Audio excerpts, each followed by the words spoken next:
There's no manual to show us how to deal with loss. Bereavement can be particularly difficult for children to handle, but as Doug Johnson shows you, there are trained professionals and volunteers who are dedicated to helping the young explore and express their feelings.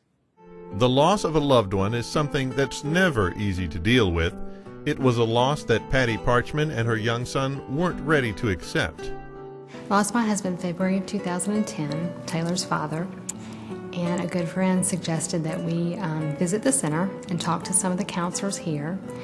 And so we did that soon after we lost my husband. They came to the Kemmons Wilson Family Center for Good Grief on the campus of Baptist Memorial Hospital, Collierville. The center is attached to the Baptist Trinity Hospice House, the area's first residential hospice, and provides free grief counseling to children, teens, and adults. We came to the center and we had one-on-one counseling with the counselors here.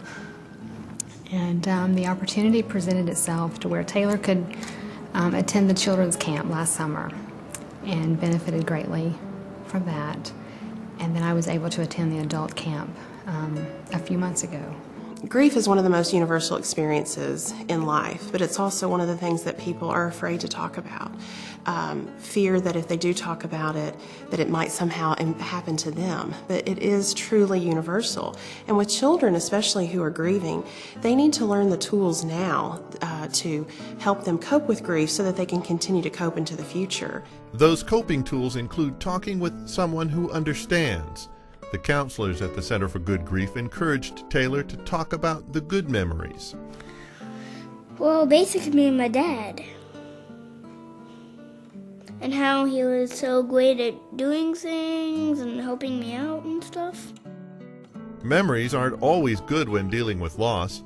The center deals with those bad memories as well. That can mean using objects to represent the various emotions they experience. So here, they learn how to express their feelings, share memories, and really learn to thrive in the world without that person. And thriving means remembering and moving forward together. Often with grief comes rage and anger. There is a place here at the center, inside this padded room, where children can go and find the time to release that rage. The last 2 years have not been easy for the Parchmans, but besides the time they've spent with counselors at the center, both have attended the day camps organized by the center. They have been able to find kindred spirits in the process of exploring their grief. It helped us to realize that we were not going crazy, that it was okay to laugh, it was okay to cry, it was okay to talk about our loved one, and it was okay to go on with life. With a 5-year-old son at the time, who had just lost his father, who was his rock. It was hard to explain that we were going to be okay, and the counselors here made us see that we were okay. We were not alone. There were other people in the area that were going through the very same things that we were dealing with, and so they've embraced us. They are literally like family now. We love them dearly, and they've helped us tremendously in this journey. A journey that has become a little easier to make. For Smart Medicine, I'm Doug Johnson.